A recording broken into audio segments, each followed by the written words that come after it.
Hello बच्चों, कैसे हो आप सब प्यारे बच्चों। आपके क्लास 10th के एग्जाम बिल्कुल पास है। आपके पास लगभग एक महीना बचा हुआ है सिर्फ और सिर्फ, और आपको एमसीक्यूज की प्रैक्टिस करनी है। आज हम आपको इस वीडियो में बताएंगे कि कैसे एमसीक्यूज के लिए स्ट्रेटजी तैयार करनी है, कैसे आपको एक वेल प्लान्ड होके एमसीक्यूज के क्वेश्चंस बोर्ड पे सॉल्व करने हैं। सबसे पहले आपको मैं बता दूं, एमसीक्यूज की आपको प्रैक्टिस आज से पहले, मतलब इस साल से पहले आपको इतनी नहीं थी। क्यों नहीं थी? क्योंकि अभी तक पेपर सब्जेक्टिव आ रहा था, तो आपको जो हैबिट थी, आपको जो आदत थी, वो आदत सिर्फ और सिर्फ आपको सब्जेक्टिव करने की थी। सब्जेक्टिव यानी बड़ा बड़ा डिस्क्रिप्शन में लिखने की। लेकिन इस साल सीबीएसई ने एमसीक्यूज बेस कर दिया है। अब आपको क्या वेल प्लान होकर चलना है वो मैं आपको बता दूं। सबसे पहले, अभी तक आपको आदत है एमसीक्यू सॉल्व नहीं करने की, और अभी तक जो पहले की आदत थी वो थी सब्जेक्टिव क्वेश्चंस करने की। तो एक बार बता दूं, आपको आरडी शर्मा ले लो, एग्जाम्पलर एनसीईआरटी एग्जाम्पलर ले लो, या फिर आप अपने फ्रेंड्स के जो स्कूल है, अलग अलग स्कूल में जो फ्रेंड्स पढ़ते हैं उन सबके हाफ ईयरली प्री बोर्ड्स के पेपर मंगवा लो।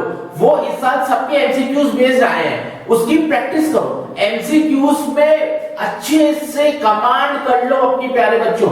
आरडी शर्मा के जितने भी पीछे बैक एक्सरसाइजेस है एमसीक्यूज बेस्ड, वो करो। देखो एनसीईआरटी में आपको एमसीक्यूज बेस्ड नहीं मिलेगा, आपको एनसीईआरटी एग्जाम्पलर पे जाना पड़ेगा, या आरडी शर्मा, या कोई भी ऐसी बुक ले लो जिसमें बहुत सारे एमसीक्यूज हो, और उन एमसीक्यूज का जो लेवल हो अच्छा लेवल हो, क्वालिटेटिव लेवल हो। ठीक है। दूसरी चीज, जब आप अपने फ्रेंड का पेपर लाएंगे, दूसरे स्कूल का जो पेपर लाएंगे, उसको भी माइन्यूटली एक एक क्वेश्चन को रीड करो।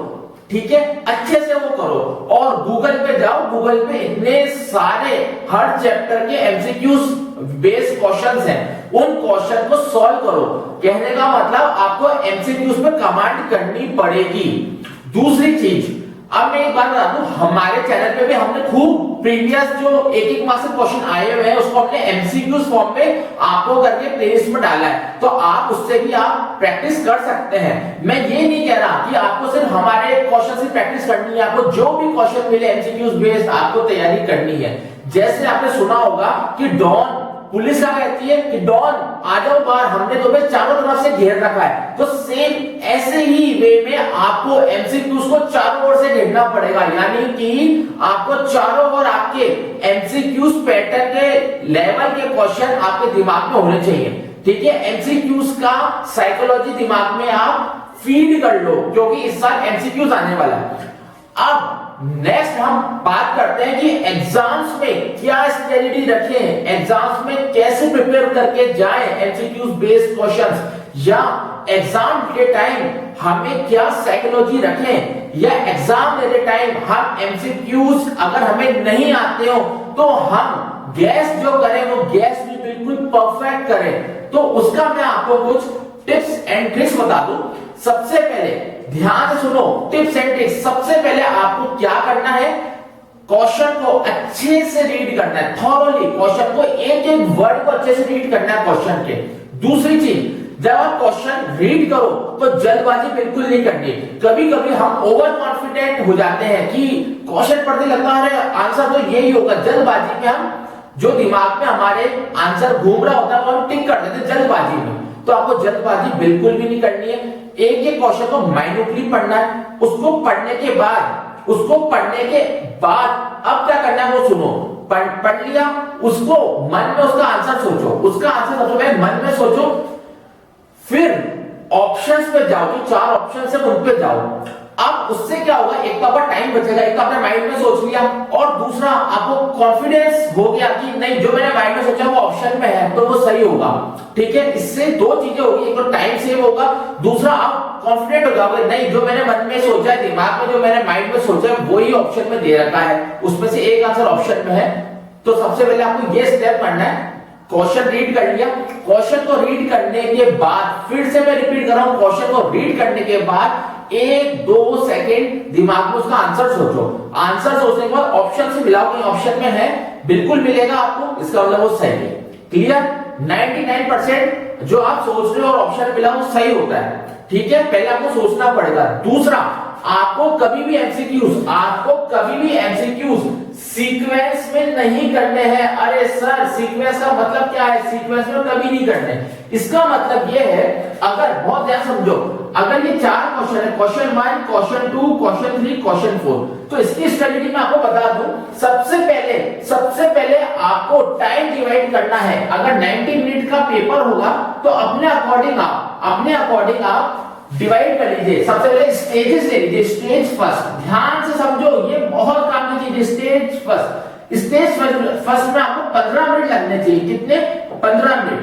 स्टेज 2, ध्यान से सुनो, स्टेज 2 में अप्रॉक्स आप 40 मिनट्स ले सकते हो, ठीक है? कितने? 40 मिनट, ठीक है? और स्टेज 3 और रिमेनिंग टाइम आप स्टेज 3 में ले सकते हो।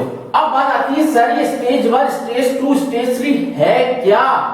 अब मेरी बात समझो। स्टेज 1 होता है वो क्वेश्चन जो आपको रीड करने पे जिसका आंसर पता लग रहा है, यानी कि वो क्वेश्चन जो आप पढ़ के आए हो और एज इट इज वही की वही लगभग क्वेश्चन आ गए या उन जैसे आ गए, जिसमें कैलकुलेशन नहीं है, सिर्फ आपको आंसर के टिक लगाना है, वो क्वेश्चन स्टेज 1 में सॉल्व करो। समझ में आए? स्टेज 1 में कौन से क्वेश्चन सॉल्व करने हैं?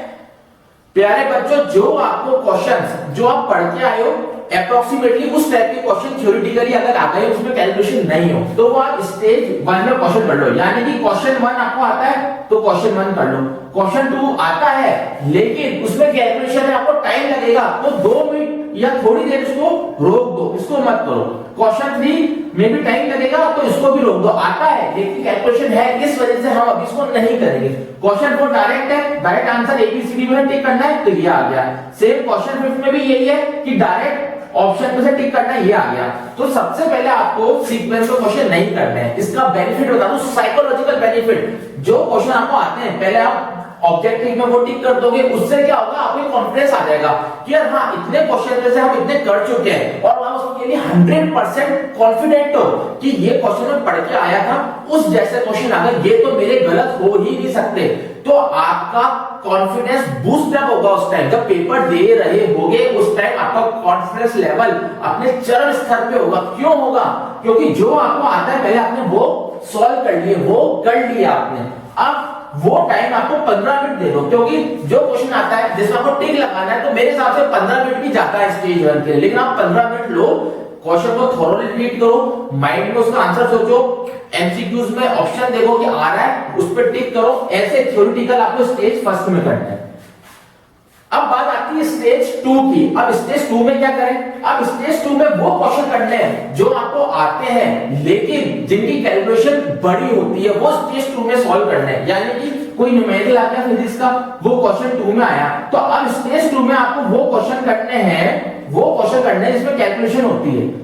स्टेज 2 में वो क्वेश्चन करने हैं जिसमें कैलकुलेशंस होती हैं। ध्यान रखना, स्टेज 1 में डायरेक्ट इसका आंसर निकल रहा हो, स्टेज 1 जिसमें कैलकुलेशंस होती हैं, या जो थोड़े से बड़े फॉर्म में होते हैं, बड़े समझ लो, बड़े जैसे क्वेश्चन 3-4 लाइनों का है तो आपको पढ़ने में भी टाइम लगेगा, उसका दिमाग में आंसर सोचोगे, कैलकुलेशन करोगे, तो वो सब चीजें स्टेज 2 में करनी है। समझ में आया? स्टेज 2 में क्या करना है? जो कैलकुलेशंस बड़ी है उसको स्टेज 2 में करना है। अब स्टेज 3 की बात आती है। अब स्टेज 3 क्या होती है? Stage 1 complete, stage 2 complete, remaining जो क्वेश्चन आपको बिल्कुल ही नहीं आते। सपोज मान लो आपको 10 क्वेश्चन बिल्कुल ही नहीं आ रहे, क्वेश्चन 1 to 10 आपको बिल्कुल भी नहीं आते, क्वेश्चन 1 to 10 आपको बिल्कुल नहीं आ रहे, वो प्रैक्टिस आपको स्टेज 3 में करनी है। उनकी प्रैक्टिस या उनको सॉल्व करके स्टेज 3 में लिखना है। जो भी टाइम रिमेनिंग बचा उसको क्वेश्चन 1 से क्वेश्चन 10 अगर सपोज नहीं आ रहे, उसको सबसे लास्ट में करना है। ऐसा नहीं करना कि जो हमें आ नहीं रहे तो आप कोशिश करें सबसे पहले करने की, वरना सारा टाइम आपको उन क्वेश्चंस में निकल जाएगा। सबसे पहले जो आते हैं वो सेकंड नंबर में, जो बड़ी कैलकुलेशन वाले हैं वो स्टेज 2, स्टेज 3 में जो बिल्कुल नहीं आते, जिनका बस नाम सुना हुआ है, कुछ टर्म है वो सुनी हुई, लेकिन आपको कुछ आता पता नहीं है, तो मैं बताऊंगा, वीडियो को स्टॉप बंद मत करना। अब मैं बताऊंगा जो क्वेश्चन नहीं आते हैं आपको उनको भी कैसे करना है, और मैं गारंटी दे रहा हूं अगर आप इस प्लानिंग के साथ साथ चले तो वो जो आते नहीं है उसका भी अगर ऑब्जेक्टिव में आंसर टिक करके आओगे तो वो भी सही जाएगा। अब मैं आगे वो बताऊंगा। तो यहाँ से समझ में आ गया स्टेज थर्ड में वो क्वेश्चन करने जो आपको बिल्कुल भी नहीं आते। अब बात आती है जो नहीं आते सर उसको करें कैसे, वो हो कैसे सकते आप ये बताइए। तो अब मैं आपको उसकी कुछ साइकोलॉजिकल बता रहा हूं चीजें, वो बहुत काम की है। अब बात आती है कि सर जो हमें स्टेज 3 की बात कर रहे हो वो फिर से समझाओ। स्टेज 3 में जो क्वेश्चन बिल्कुल नहीं आते उसको सॉल्व करेंगे कैसे। सबसे पहला, अगर आपको क्वेश्चन में, अगर आपको ऑब्जेक्टिव में और एक ऑप्शन में या ए या बी या सी या डी इन ऑप्शन में अगर ऑल ऑफ दीज आ जाए, ऑल ऑफ दीज आ जाए, ठीक है, या नन ऑफ दीज आ जाए, या ऑल ऑफ दीज आ जाए, नन ऑफ दीज आ जाए, तो ज्यादातर चांसेस रहते हैं इसका आंसर डी ऑप्शन ही होता है। इसमें ऑल ऑफ दीज आएगा या नन ऑफ दीज आएगा, उसके चांसेस बहुत होते हैं सही होने के, करेक्ट होने के।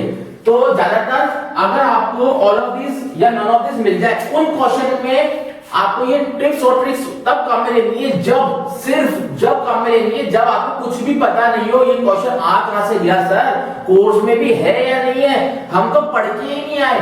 उन क्वेश्चन में आपको ये टिप्स और ट्रिक्स फॉलो करनी है।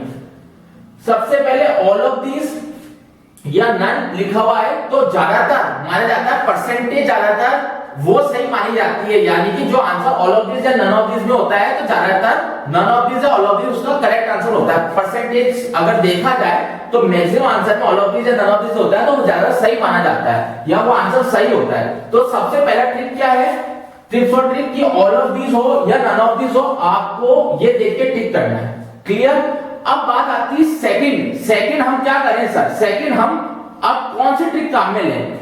दूसरी ट्रिक होती है, ये ट्रिक 1 समझ में आई, टिप्स और ट्रिक 1 की ऑल ऑफ दीज या नन ऑफ दीज। ट्रिक 2 बहुत ध्यान समझना, हमें फिल्टर करना होगा, हमें फिल्टर करना होगा। अब सर फिल्टर कैसे करें, सपोज एक मैथ्स का कोई भी क्वेश्चन आ गया, सपोज एक मैथ्स का कोई भी क्वेश्चन आ गया कि आपको ध्यान सुनो कि आपको 4 वैल्यू दे दी, एक दे दी 2, एक दे दी 4, एक दे दी 6, ठीक है, और एक ऑप्शन डी दे दिया, एक ऑप्शन डी दे दिया 201। तो ये वैल्यू देखो, इन चारों में सबसे अलग वैल्यू कौन सी होती है, इन चारों में सबसे अलग वैल्यू कौन सी है, ये देखो सबसे अलग वैल्यू इसमें सबसे, देखो ये तीनों आसपास की आ रही है, तीनों इवन नंबर आ रही है और तीनों पास पास, मतलब 2 4 से ज्यादा डिफरेंस नहीं है इनके आसपास, लेकिन ये सबसे अलग ही वैल्यू आ गई, 201 सबसे अलग आ गई। मेरी बात समझो, ये 201 सबसे अलग वैल्यू आ गई जिसका कोई लेना देना ही नहीं है। ये कहलाती है ऑफसेट वैल्यू, मतलब ये आंसर कभी भी नहीं होगा, ये आंसर कभी भी नहीं होगा, लेकिन मैक्सिमम बच्चे जो अलग से वैल्यू दिखती है उसको करेक्ट करके आते हैं। अरे प्यारे बच्चों, ये टीचर जब पेपर कोई बनाता है, एग्जामिनर पेपर बनाता है, वो एक साइकोलॉजी से बनाता है, उसकी साइकोलॉजी होती है कि ये इन तीनों में कंफ्यूज करने की। अरे भाई अगर ये सबसे अलग वैल्यू दे देगा तो बच्चे सॉल्व ही नहीं करेंगे, डायरेक्ट आंसर लिख देंगे, टिक कर देंगे डायरेक्ट इस पे, ऑब्जेक्टिव में डायरेक्ट टिक कर देंगे, सॉल्व कोई नहीं करेगा कि सर सबसे अलग वैल्यू है तो यही आंसर होगा।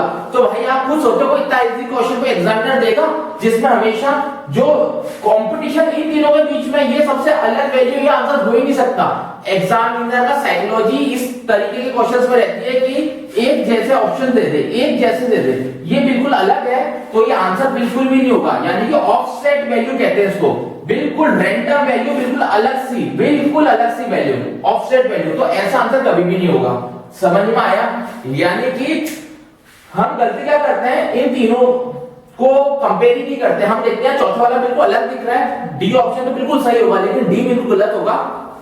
These are known as offset values, मतलब बिल्कुल रैंडम अलग से अलग थलग पड़ी हुई वैल्यू को हम राइट कर देते हैं। लेकिन एग्जामिनर जो भी पेपर सेट करता है वो चाहता है कि स्टूडेंट संघर्ष करे, स्ट्रगल करे, किसमें करे, इन तीनों में आंसर निकालने में करे, लेकिन ऑप्शन डी में अधिकतर बच्चे टिक कर देते हैं जो बिल्कुल गलत है। यानी कि एक जैसी वैल्यू, ये 2 4 6 2 4 6 इनमें आपस में आप देखो इसका कोई सेंस ही नहीं है, ये तो ऑफसेट वैल्यू अलग वैल्यू है, ठीक है।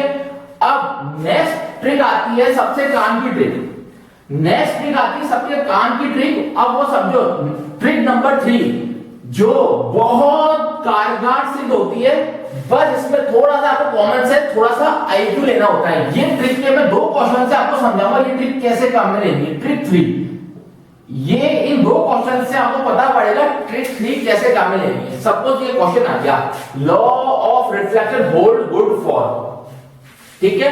अब मेरी बात सुनो, मेरे को इसका आंसर पता ही नहीं, ये लाइट चैप्टर का है, मेरे को इसका आंसर नहीं पता। मान लो मेरे को आंसर नहीं पता, अब इसमें 4 ऑप्शन आ गए तो प्लेन मिरर होगा, law of reflection plane mirror follow करेगा, कॉन्केव मिरर फॉलो करेगा या कॉन्वेक्स मिरर, कौन सा करेगा या सारे करेंगे।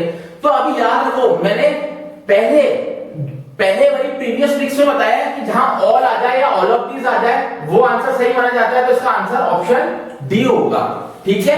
अब देखो इस पे तीनों मिरर आ रहा है, चौथा भी मिरर है, तो हम कोशिश ये करते हैं कि ऑल ऑफ दीज हो। ये टिप और ट्रिक तब काम में लेनी है प्यारे बच्चों जब आपको समझ में बिल्कुल नहीं आ रहा हो, क्वेश्चन 10 के 10 आपको आते ही नहीं हो, तब आप ये टिप और ट्रिक काम में लोगे। समझ में आ गया, तो ऑल ऑफ दीज माना जाता है। अब ट्रिक नंबर 3, इसमें बहुत अच्छे से समझाऊंगा, बहुत ध्यान समझना। Light travel fastest in, light सबसे ज्यादा किसमें ट्रेवल करती है, सबसे ज्यादा मतलब सबसे तेजी से लाइट किसमें ट्रेवल करती है? वाटर में करती है, एयर में करती है, ग्लास में करती है, डायमंड में करती है। सपोज मेरे को इसका आइडिया नहीं है, मैं बिल्कुल नल हूं, मैं वहां बैठा हुआ हूं, सोच रहा हूं क्या होगा, लेकिन समझ में नहीं आ रहा। अब इसमें आप कॉमन सेंस या आईक्यू से कैसे ये क्वेश्चन ठीक कर सकते हैं, ये समझ लो प्यारे बच्चों। अगर आपको ये आईक्यू लेवल, ये कॉमन सेंस का लेवल या ये ट्रिक और ट्रिक समझ में आ गई ना, तो जो क्वेश्चन नहीं आएंगे ना वो भी आप सही करके आओगे, वो भी टिप और ट्रिक के साथ। देखो कैसे, मेरे को नहीं पता लाइट ट्रेवल फास्टेस्ट इन, अब मैं 4 ऑप्शन देख रहा हूं। इन 4 ऑप्शन में सबसे पहले मैं देखूं वाटर के बारे में सोच रहा हूं, मैं खाली बैठा हूं, 1-2 क्वेश्चन बचे समझ में नहीं आ रहा, मैं बिल्कुल अकेला शांत बैठा हूं, मैं सोच रहा हूं यार अगर पानी में हम लाइट को क्या करते हैं, फ्लो करते हैं, या लाइट को हम स्ट्राइक करवाते हैं या लाइट हम जला देते हैं। स्ट्राइक समझते हो कैसे, जिसमें रिफ्रैक्शन वगैरह होता है। तो जैसे आपने लाइट या टॉर्च जलाई पानी में, तो क्या होता है लाइट बिखर जाती है, पूरी लाइट बिल्कुल बिखर जाती है, यानी कि रिफ्रैक्शन होता है। क्या होता है? रिफ्रैक्शन होगा। अब बात आती है सर रिफ्रैक्शन होगा तो इसका क्या लेना फास्टेस्ट से? भाई पानी है, ये देखो पानी है, पानी में लाइट डाली हमने, जैसे ही पानी में लाइट डालोगे प्यारे बच्चों, लाइट क्या हो जाएगी? फैल जाएगी, ठीक है, स्प्रेड हो जाएगी। कॉमन सेंस कह रहा हूं, कॉमन सेंस से सोचो। अब जब आपको क्वेश्चन नहीं आता तो टेक्निकली मत सोचो, साइंस मत सोचो, नॉर्मल सोचो, बिल्कुल ऐसा समझो जीरो लेवल से हम सोच रहे हैं। जैसे मैं आपको समझा रहा हूं जीरो लेवल वाला, वो जीरो लेवल समझो, हमें कुछ नहीं पता। जैसे पानी में लाइट आप दिखाओगे तो क्या होगा? जैसे पानी में लाइट दिखाओगे क्या होगा? पानी की लाइट, पानी में जब लाइट पड़ेगी तो स्प्रेड हो जाएगी, लाइट फैल जाएगी। तो भाई फैल जाएगी, अगर एक जगह इकट्ठा रहती है तो बिल्कुल फैल गई। तो जैसी चीज फैलेगी तो उसकी स्पीड वैसे ही कम हो जाएगी। भाई समझ में आया? देखो एक साथ एक भीड़ आ रही है, मेरी बात समझो, एक साथ 50 जने भाग रहे तेज, ठीक है, और एक भीड़ स्प्रेड हो गई, अलग अलग हो गई, 10 जने इधर, 10 जने उधर, 10 जने उधर, 10 जने उधर, तो अफेक्ट कम हुआ ना। तो इसका मतलब ये स्प्रेड हो गई लाइट, स्प्रेड हो गई इसमें लाइट, तो इसका मतलब ये तो हो ही नहीं सकता, क्योंकि फास्टेस्ट तो हो ही नहीं सकता। क्यों नहीं हो सकता? क्योंकि पानी में जैसे लाइट गिरी वो रिफ्रैक्शन हो गया, इधर उधर चली गई, लाइट फैल गई तो स्पीड ऑटोमेटिकली कम हो गई। समझ में आ गया? ऐसे जीरो लेवल से आईक्यू लगानी है आपको। दूसरा होता है एयर के बारे में सबसे लास्ट में बात करेंगे। सबसे पहले करते हैं ग्लास की बात। अब ग्लास में क्या होता है? जैसे ही टॉर्च जलाई, ग्लास के पास रख दी, ठीक है, और ऐसे ऐसे करा, जैसे आपके लाइट चैप्टर में था ना, रिफ्रैक्शन होता है, तो ऐसे ऐसे दिखाई, तो ऐसे ऐसे दिखाने से होगा ग्लास में लाइट जैसे ही गई, ऐसे जैसे ही गई ग्लास में लाइट, फिर क्या होगा? यहाँ पे भी लाइट स्प्रेड हो जाएगी। कैसे? समझो, एक छोटा सा एग्जांपल सोचो, ये आपने छोटी ग्लास में पड़ा होगा, एक प्रिज्म ले लो या एक ग्लास ले लो, कांच का ग्लास, उसको तेज धूप में रख दो, ठीक है, और उसका छिलका, जैसे तेज धूप या तेज लाइट में जब ग्लास पे लाइट आएगी, सनलाइट आएगी, तो आज जब उसको ऐसे करोगे दीवार की साइड, तो दीवार की साइड करोगे तो दीवार में कुछ कलर्स दिखेंगे थोड़े थोड़े, तो इसका मतलब यहाँ पे भी लाइट स्प्लिट हो गई, यहाँ पे भी लाइट जो स्प्लिट हो गई। जो लाइट आ रही थी वो ग्लास में जैसी आई तो लाइट की स्पीड क्या हो गई? कम हो गई, तो इसका मतलब ग्लास भी नहीं होगा। सेम वही तो डायमंड में रहेगा। भाई डायमंड में लाइट पड़ती है, डायमंड क्या होगा? चमकेगा, लाइट स्कैटर करेगा, तो लाइट स्कैटर करेगा, लाइट बढ़ गई, स्प्रेड हो गई, इसका मतलब भाई डायमंड भी नहीं होगा। अब बात आती है सर एयर ही क्यों होगा? अब एयर का समझो, ठीक है, अब एयर का समझो, आईक्यू लगाओ बिल्कुल सिंपल, जैसे हमें कुछ नहीं आता, जीरो लेवल है हमारा, ऐसे समझ के आईक्यू लगाओ। सनलाइट आई, सनलाइट, सूरज उगा, सनलाइट आ रही है, धीरे सनलाइट का आई, अजमेर में आई, दिल्ली में आई, पूरे इंडिया में आई, फैली लाइट आई, पूरी लाइट कहां हुई, सिमिलर वे में सब जगह स्प्रेड हो गई। अब मेरी बात समझो, एयर एटमॉस्फेयर में क्या है, ऊपर तो पूरा वैक्यूम है, नीचे एयर एयर आ गई। अब एयर से क्या फायदा है सर, जैसे एयर पे लाइट आएगी, हम सबसे ज्यादा क्या कहते हैं, यार आज धूप बहुत तेज है, लाइट बहुत तेज है, सनलाइट बहुत तेज है, कहते हैं सनलाइट तेज है तो उससे आईक्यू लगा लो ना भाई। सबसे ज्यादा सनलाइट से आप चश्मा क्यों पहनते हो, चश्मा क्यों पहनते हो, आप ये गॉगल्स पहनते हो, क्यों पहनते हो, सनलाइट सनरेज से बचने के लिए पहनते हो। इसका मतलब लाइट सबसे ज्यादा कहां से फ्लो हो रही है, कहां फ्लो हो रही है, एयर में, तभी तो आप लाइट इतनी स्लो हो रही है, तभी तो उसको रोकने के लिए चश्मा पहन रहे हो, आप स्पेक्स पहनते हो, रेबेन के और इनके सनग्लासेस पहनते हो, क्यों पहनते हो, ताकि जो इतनी तेज स्पीड में लाइट आ रही है उससे हम थोड़ा बच सके। तो ऑटोमेटिकली इसका आंसर क्या आ गया कि सर एयर होगा इसका आंसर। तो आपको ऐसे क्वेश्चंस को ऐसे गैस करना है। मैंने जो भी लेवल समझाया है बिल्कुल ऐसा समझाया कि जैसे मेरे को भी नहीं पता है, बिल्कुल अपन निल होके समझा रहे हैं, बिल्कुल जीरो होके समझा रहे हैं कि हाँ ये हो सकता है, ये हो सकता है। तो इस टाइप का कॉमन सेंस आपको लगाना पड़ेगा। एक बात और बता दूं, कौन बने करोड़पति या केबीसी में भी जो ऑब्जेक्टिव के क्वेश्चन आते हैं, 4 ऑप्शन आते हैं, उसमें भी लोग ऐसे ही आईक्यू लगाते हैं। अरे भाई आपके पास सिलेबस तो है कि आपको साइंस में से आएगा, मैथ में से आएगा, केबीसी में कौन सा कोई सिलेबस देता है, कहीं से भी क्वेश्चन आ सकता है। तो जरूरी थोड़ी सारा जो भी कंटेस्टेंट बैठा हो सारे पढ़ के आया हो, तो वो भी ऐसे ही गैस लगाता है एक एक ऑप्शन को लेके। तो आपको ऐसे ही गैस लगाने हैं, ये गैस लगाओगे तो ही आप जो क्वेश्चन छोड़ के आने वाले हो या ऐसे क्वेश्चन जिसमें आपको कुछ पता ही नहीं हो उसमें ऐसे गैस लगाओगे तो सही होने के चांसेस बहुत होते हैं। एक लास्ट ट्रिक बता दूं, ट्रिक 4।